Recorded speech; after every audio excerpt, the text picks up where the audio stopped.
राधिका बरसाने वारी की जय। राधे राधे। आज मैं आपको पितरों की प्रसन्नता और तृप्ति के लिए गीता के 7वें अध्याय और उसके महात्म्य को सुनाने जा रही हूँ। पाठ करने या सुनने से पहले, अर्थात जो स्वयं पाठ नहीं कर सकते वह सुन सकते हैं। तो सुनने से पहले हाथ में जल लेकर संकल्प करें कि यह गीता का 7वें अध्याय का पाठ और महात्म्य श्रवण करने का फल मेरे पितरों के निमित्त कर रहा हूँ या सुन रहा हूँ। तो आइए सबसे पहले गीता के 7वें अध्याय के महात्म्य को सुनते हैं, क्योंकि बिना गीता के 7वें अध्याय का महात्म्य सुने गीता पाठ का फल अधूरा ही प्राप्त होता है। इसीलिए सबसे पहले महात्म्य ही सुनना चाहिए। गीता के 7वें अध्याय का पाठ का महात्म्य भगवान शिव ने माँ पार्वती को सुनाया था, वही मैं आपको सुनाती हूँ। भगवान शिव माँ पार्वती को कहते हैं कि हे प्रिय, पाटलिपुत्र नाम का एक नगर था, उसमें एक शंकुकर्ण नाम का ब्राह्मण रहता था। उसने अपना ब्राह्मण धर्म छोड़कर वैश्यवृत्ति को अपना लिया था और बहुत धन कमाता था, लेकिन कभी अपने पितरों का तर्पण पूजन नहीं किया और ना ही किसी भगवान या देवी देवताओं को पूजा। वह दिन रात धन कमाने के लोभ में पड़ा रहता। एक दिन उस ब्राह्मण ने अपना चौथा विवाह करने की इच्छा से अपने पुत्रों और भाई बंधुओं के साथ यात्रा की। मार्ग में रात्रि होने के कारण वह एक पेड़ के नीचे सो गया। तभी एक सर्प ने आकर उसे काट लिया। सांप बहुत जहरीला था, इसलिए वह तत्क्षण ही मृत्यु को प्राप्त हो गया। कुछ समय बाद वह सर्प योनि में उत्पन्न हुआ। पिछले जन्म की याद बनी रहने के कारण उसने सोचा कि मैंने बहुत सारा धन अपने घर के बाहर गाड़ दिया था, अब मैं उसकी रक्षा स्वयं करूंगा, और वह वहीं जाकर रहने लगा। लेकिन सर्प योनि में आकर वह बहुत दुखी भी था, इसलिए उसने अपने पुत्रों के स्वप्न में जाकर अपने मन की बात बताई। सुबह उठकर पुत्रों ने एक दूसरे से अपने सपने की बात बताई। उनमें से मझला पुत्र हाथ में कुदाल लिए घर से बाहर निकला, वहां जहां उनके पिता सर्प योनि में रह रहे थे। वह वहां पहुंचा। हालांकि तो वह नहीं जानता था कि धन कहाँ गड़ा है, लेकिन अनुमान से उसने उस स्थान का निश्चय कर लिया। लोभवश वहां कुदाल भी चला दी। वहां सर्प विकराल रूप से बाहर आ गया और बोला, तू कौन है और मेरा बिल क्यों खोद रहा है? तब पुत्र बोला, मैं आपका पुत्र हूँ, मेरा नाम शिव है। मैंने रात्रि में स्वप्न देखा, यहाँ मैं स्वर्ण लेने आया हूँ। पुत्र की बात सुनकर सांप बोला, यदि तू मेरा पुत्र है तो मुझे इस योनि से मुक्त कर। मैं पूर्व जन्म के गाड़े हुए धन के कारण सर्प की योनि में आकर बहुत दुख पा रहा हूँ।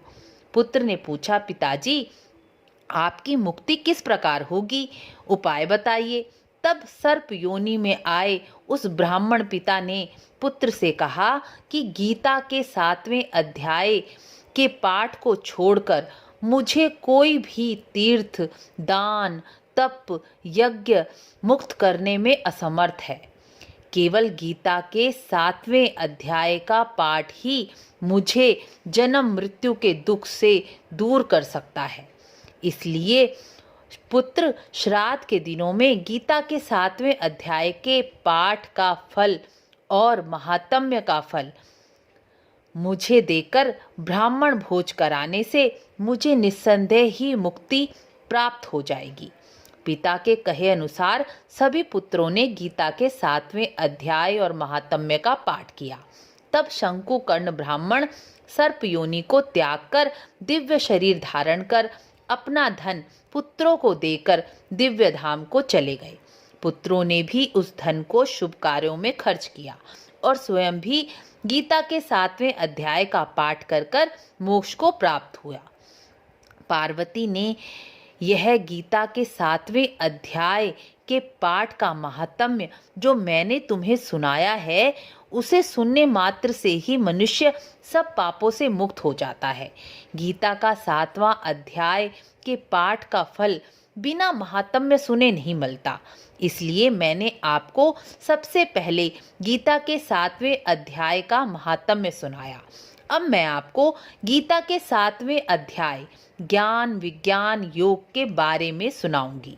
इस अध्याय में भगवान कृष्ण अर्जुन को ज्ञान विज्ञान योग के बारे में बताते हैं। यहाँ श्री कृष्ण अपने ऐश्वर्य बल गुणों से युक्त आत्मरूप का वर्णन करते हैं। ईश्वर को किस प्रकार जानना चाहिए यह बताते हैं।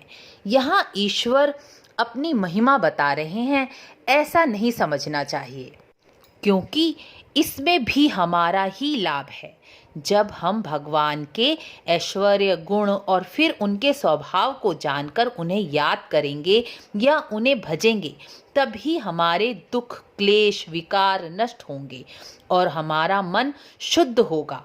इस अध्याय में श्री कृष्ण स्वयं को तत्व रूप से सरल तरीके से कैसे जानना चाहिए बताते हैं, जिसे सुनकर और कुछ जानने योग्य शेष नहीं रहता। यहाँ ऐसा समझिए कि जैसे संसार का कोई सबसे धनवान गुणवान व्यक्ति हो, लेकिन उसका स्वभाव ऐसा हो कि जो उसके सामने आए वह उसकी मदद करके उसे भी समर्थवान बना देता हो, तो लोग उस धनवान व्यक्ति की कितनी प्रशंसा करेंगे और यही कहेंगे कि वह इतना धनवान बलवान गुणवान होता हुआ भी उसका स्वभाव कितना दयालु है। उसके पास जो आता है वह उसे समर्थवान बना देता है। ऐसे ही भगवान ऐश्वर्यवान गुणवान वैभववान संपन्न होते हुए भी उनका स्वभाव बहुत दयालु है। उनका स्वभाव ऐसा है कि जो मनुष्य चाहे वह पापी ही क्यों ना हो, उनके सम्मुख आ जाता है तो वह उसका परम कल्याण कर देते हैं। 7वें अध्याय में कृष्ण अर्जुन से कहते हैं, हे अर्जुन, पृथ्वी जल अग्नि वायु आकाश मन बुद्धि और अहंकार, यह 8 प्रकार के विभक्त हुए तत्व मेरी ही प्रकृति हैं। यह मेरी जड़ प्रकृति है, अर्थात जो दिखाई देती है, और मेरी दूसरी प्रकृति चेतन प्रकृति है, जिससे यह संपूर्ण जगत मैं धारण करता हूँ। हे अर्जुन, ऐसा समझो कि यह दोनों प्रकृति से उत्पन्न होने वाला जगत और इसकी उत्पत्ति और प्रलय मैं ही हूँ, अर्थात संपूर्ण जगत का मूल कारण मैं हूँ। कृष्ण अर्जुन को कह रहे हैं कि मेरे सिवा दूसरी कोई वस्तु नहीं है। यह संपूर्ण जगत मणियों के समान मुझ में ही गुथा हुआ है। हे अर्जुन, जल में मैं रस हूँ, चंद्रमा और सूर्य में मैं प्रकाश हूँ, संपूर्ण वेदों में मैं ओंकार हूँ, आकाश में मैं शून्य हूँ, पुरुषों में मैं पुरुषत्व हूँ और पृथ्वी में मैं पवित्र गंध हूँ, अग्नि में मैं तेज हूँ, संपूर्ण भूतों में मैं जीवन हूँ, अर्थात प्राण हूँ, जिसमें वह जीते हैं। तपस्वियों में मैं तप हूँ, बुद्धिमानों में मैं बुद्धि हूँ और तेजस्वियों में मैं तेज हूँ, बलवानों का आस्तिक और कामनाओं रहित बल हूँ। सत्वगुण रजोगुण तमोगुण से उत्पन्न होने वाले जो भाव हैं वह सब मेरे से ही उत्पन्न हुए हैं, लेकिन उनमें मैं नहीं हूँ, लेकिन मेरे में वह भाव मेरे से ही उत्पन्न हुआ जान। सत्वगुण रजोगुण तमोगुण, इस गुण से उत्पन्न हुए भाव अर्थात राग द्वेष विकारों से मैं अलग हूँ। इन विषय विकारों से संसार के जीव मोहित होते हैं, मैं नहीं। मुझ अविनाशी को जो तत्व रूप से नहीं जानता वह संसार के बंधनों से मुक्त नहीं हो सकता। मेरी यह 3 गुणों वाली माया बड़ी दुस्तर कठिन है, लेकिन जो मनुष्य मुझे निरंतर भजते हैं या भजने का प्रयास भी करते हैं वह मेरी माया से तर जाते हैं। इतना आसान उपाय होने पर भी माया द्वारा मोहित ज्ञान वाले और आसुरी स्वभाव वाले लोग, दूषित कर्म वाले लोग, मूर्ख लोग मुझे नहीं भजते। संसार की माया प्रत्येक व्यक्ति को मोहित करती है, क्योंकि माया का स्वभाव है मोहित करना। इसी तरह जीव का स्वभाव है प्रयत्न करना। जरूरी नहीं कि सबका मन पूजा पाठ में लगे या योग साधना में लगे।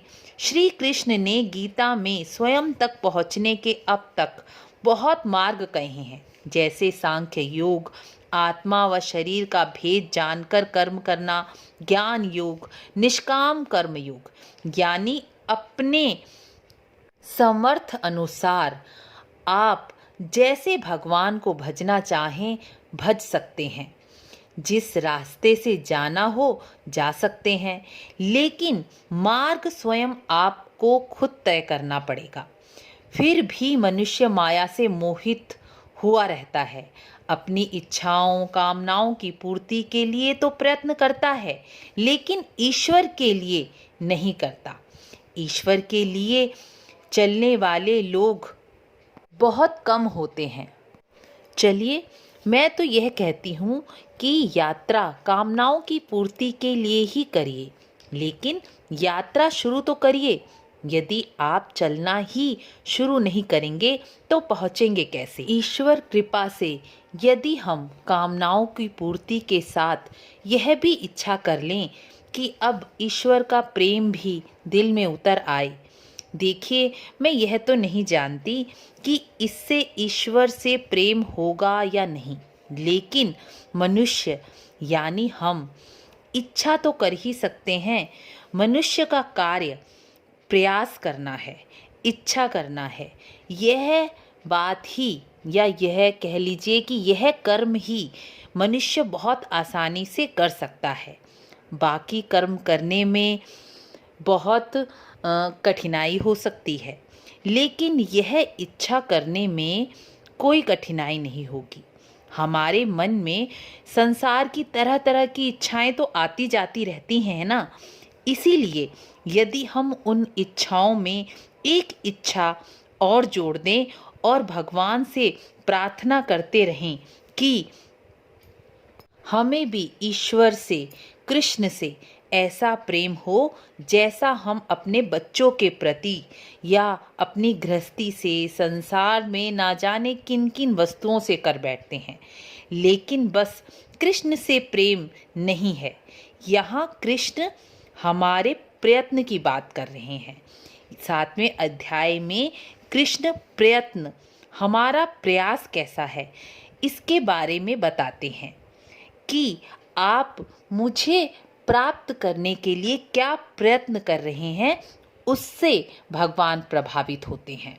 आगे कृष्ण कहते हैं, हे अर्जुन, 4 प्रकार के मेरे भक्त हैं। पहले, उत्तम कर्म वाले अर्थार्थी, यानी जो मनुष्य सांसारिक भौतिक पदार्थों के लिए मुझे भजते हैं। दूसरे, आर्त, जो मुझे संकट आ जाने पर संकट निवारण के लिए भजते हैं।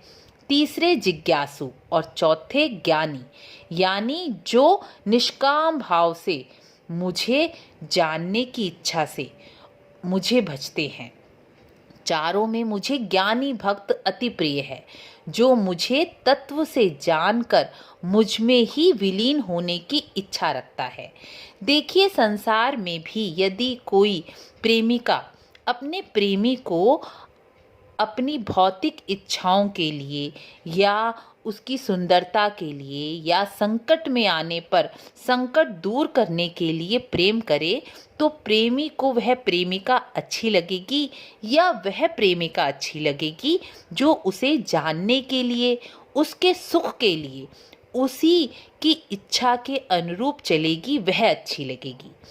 देखिए, सांसारिक रिश्तों की तुलना भगवान के प्रेम से नहीं हो सकती, क्योंकि सांसारिक रिश्ते चाहे कितने भी सफल और अच्छे दिखते हों, लेकिन उनमें विकार न्यून या अधिक अवश्य ही होते हैं। मात्रा कम या अधिक हो सकती है।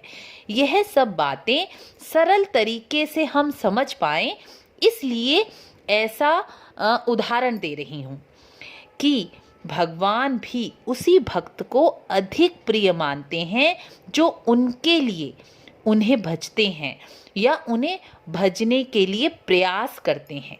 जो मनुष्य वासुदेव के सिवा अन्य कुछ नहीं है, इस प्रकार ईश्वर को भजते हैं, वह महात्मा मिलना अति दुर्लभ है। ऐसी स्थिति कई जन्मों के पुण्य के संचित होने पर ही होती है।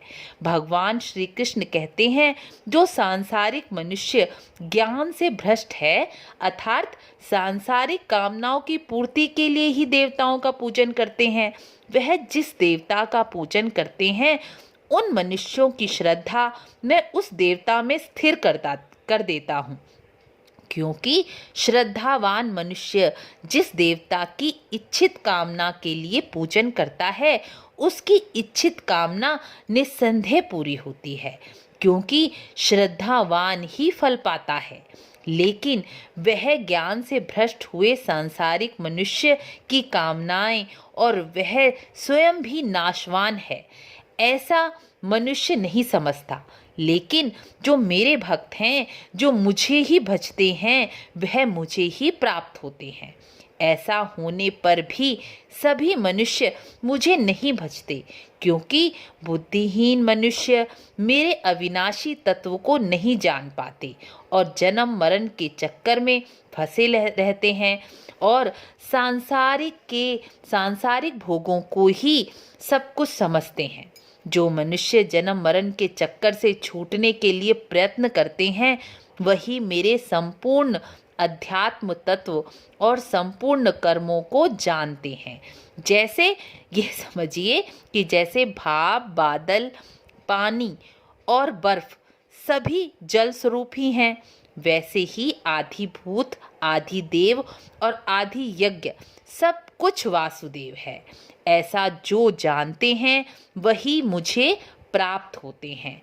गीता के 7वें अध्याय में प्रयास करने को और ईश्वर को भजने को, यह दो बातें बहुत महत्वपूर्ण तरीके से बताई गई हैं।